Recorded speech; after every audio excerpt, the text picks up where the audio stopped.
deuxième exercice, la première partie, donc la reproduction humaine.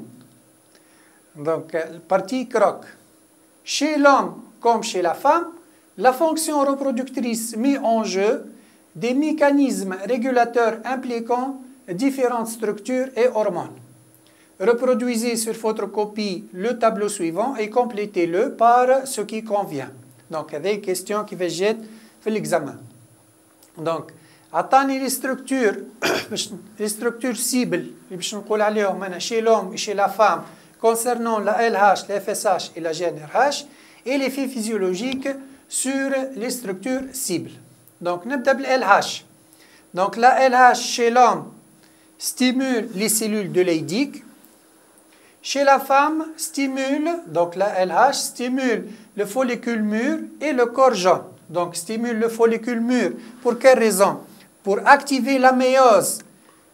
Le premier globule polaire, ovocyte 2, on va ici l'éclatement.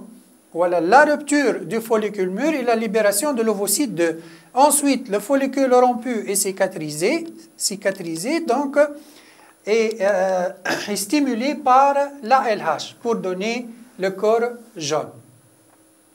Donc, l'effet physiologique de la LH chez l'homme, donc stimule la sécrétion de la testostérone, puisque le LH stimule les cellules de Leydig, et les cellules de Leydig sont des cellules sécrétrices de testostérone.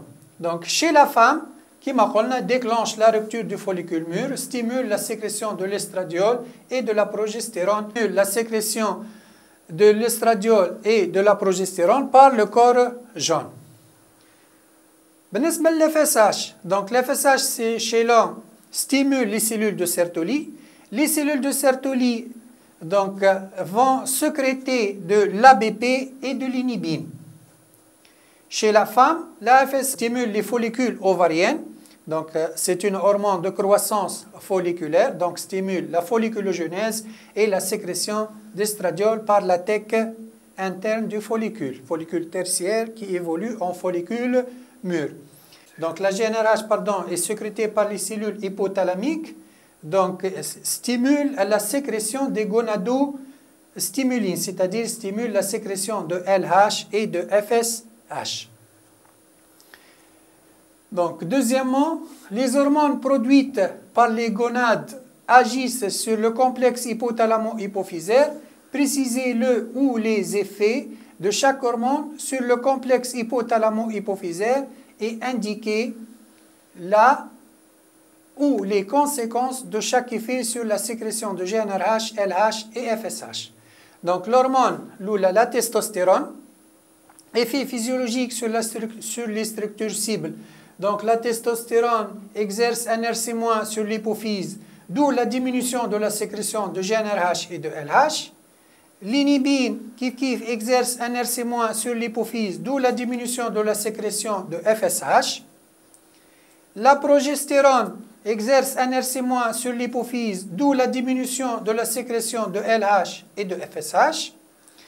L'estrogène, donc, en deux cas, lorsque le taux est faible, donc, il exerce un RC- sur l'hypophyse, d'où la diminution de la sécrétion de GnRH, LH et FSH. Alors que lorsque l'estrogène est à forte dose, d'où l'augmentation de la sécrétion de GnRH, LH et FSH, et l'LH, il va déclencher l'ovulation.